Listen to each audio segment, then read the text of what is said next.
kumalawi kuno anthu ambiri akakhala vice president amaganiza kuti automatically ndi president. Ndi zomwe zikusokoneza zinthu dziko muno. Professor Arthur Peter Mutharika akachita retire 2030 anthu adzapita convention ndi kukasankha presidential candidate watsopano. Vice president is not automatically presidential candidate in the next election.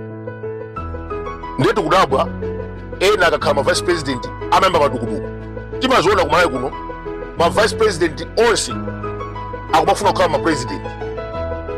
Ku convention sanasankhidwe amayamba madukuduku. Tinazoona ku America Agoli anali vice president wa Bill Clinton. Adamira chisankho 2000 analuza kwa George Bush. Walter Mondale anali vice president wa Jimmy Carter. Atapikisana ngati presidential candidate 1984 analuza kwa Ronald Reagan.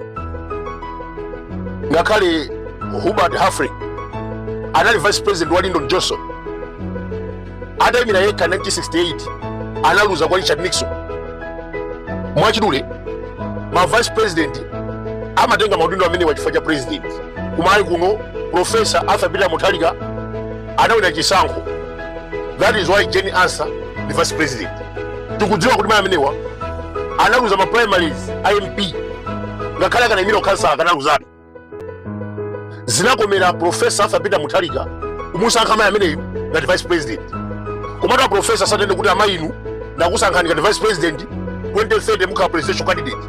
Sanatero mmawu ake ku PICC Professor Arthur Peter Mutharika ananena kuti ndikuwasankha maya amenewa chifukwa ndikukhima nzeru ndikufuna andithandize kugwira ntchito ya boma. Njerero awamboma akuyamba madukuduku akuti akufuna president wa DPP. Timanena kuti vice president is not automatically successor wa president ku chipani. 2030 APM akachita retire DPP izapita convention. Kumene kuja anthu akapikisana kandi Jane Ansah akaime amene atawine adzakhala presidential candidate pa general election. 2013 ku Nigeria zipani zotsutsa zinapanga mgwirizano. Kunali chipani chimodzi chimene chimatchedwa kuti All Progressive Congress APC chinawina chisankho 2015 motsogozedwa ndi Muhammadu Buhari. Vice president wake anali Yemi Osibanjo. But you know what? Chipani chimenechi All Progressive Congress amene amachita finance ma MP ma governor kuti akapezeke ku parliament amene amachita finance anali munthu wina. He was not even a minister. Analibe udindo wonse. Dzina lake amachedwa kuti Bola Tinubu. Iyeyu wakhala kuchita fund chipani chimenechi. Muhammadu Buhari kuti atenge boma amene apangisa munthu amene. 2022 kunali convention. Buhari amachita retire amene akusankha presidential candidate Bola Tinubu anayimira nawo. Vice president Osibanjo anayimiranso. Zotsatira zake Tinubu anapeza mavoti 1271. Osibanjo amene ali vice president anapeza mavoti ochepa 235. Pana anthu atatu amene amayimira. Wachiwiri anali Minister of Transport anapeza mavoti 316. Tinaona pa chisankho cha 2023 Bola Tinubu anawina ngati president. Ndikuna pano akulamulira dziko la Nigeria. Vice president anagonja 1999 up to 2007. Vice president wa ku Nigeria anali Atiku Abubakar. President Olusegun Obasanjo adapanga retire. Chipani chinapita convention. Amene anawina ngati presidential candidate anali Umori Yaradua. Vice president Atiku Abubakar anakwiya ndikupita ku opposition. Kumene kuja anakayimira pa general election kupikisana ndi candidate wa chipani cholamula. Analuza 2007. Tamuona from 2007 up to 2023 wakhala kuyimira pa chisankho kumamangoluza umene umbonona kuti vice president agwire ntchito yake ngati vice president. Ngati afuna kukhala president adikire convention ya chipani imusankhe ngati presidential candidate akayimire general election. Koma phuma limapwetekesa tatuze ni vice president kumalayi kuno amene akhala president nothing. Ndiye chifukwa madziwa kuti iwo asakakhale ma vice president chimene amachita ndikupemphera kuti president amwalire.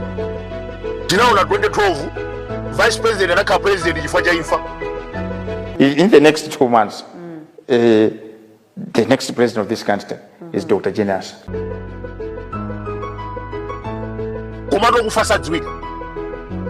Amalawi motsogozedwa ni Mulungu anasankha Professor Arthur Peter Mutharika pa 16 September. Alamulira dziko lino kuyambira 2025 up to 2030. Inuyo ngati mukufuna president mudzayimire general election. Koma zomafuna kuti wina akamwalire, that is stupidity. Kodi simachita manyazi.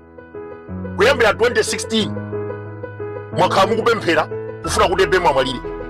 Koma EPM anayimira nawo chisankho 2019, anayimiranso 2020, wayimiranso 2025. Before election manena kuti ayi munthu ameneyu is incapacitated. Sangapange campaign.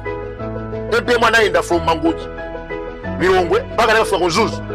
Ndikuzungulira election ndikubweranso Blantyre. Wawina chisankho manena kuti ayi amene alibe 3 months amwe posachedwa. APM is here to stay. Pempho kwa Jenasa. Action speak louder than word. Mukupita misonkhano ndikumana kuti ayi ine magazi anga ndi DPP. Ineyo siningatuke DPP. That is wrong. Chimene kudziwa amayi inu zimene mukuchita ndizosemphana ndi malamulo a DPP. Tinamuona na nkhumwa mbwemu amene akuti ayi ine magazi anga ndi DPP siningatuke DPP. Kodi lero ali kuti kunali ndi kwa Sidausi Daliso Kabambi amanena poera kuti yeyo ndi wa DPP. Lero ali kuti Dausi Kabambi ali kuti inunso mayi pamene mukunena kuti ayi ineyo magazi anga ndi DPP siningatoke DPP. Tikuona your actions. Ma action yawo nakulankhula bwino. Pamene mukuchita zosemphana ndi Professor Arthur Peter Mutharika ineyo sini munthu wa DPP. Pamene mukuchita ma secret meeting ndi chair ku BCA is more questionable. Ndiye musanamiza anthu ndi ma speech kumene kuti ayi ineyo magazi anga ndi DPP. Kunaliso azanu mbuyomu na nkhumwa ake ni sonda amatsimikiza kuti iwo ndi DPP. The next day anapita mbali zina. Tafera kai Nyamata. As Malawians we cannot accept that nonsense. Agwagulu, history is the best teacher.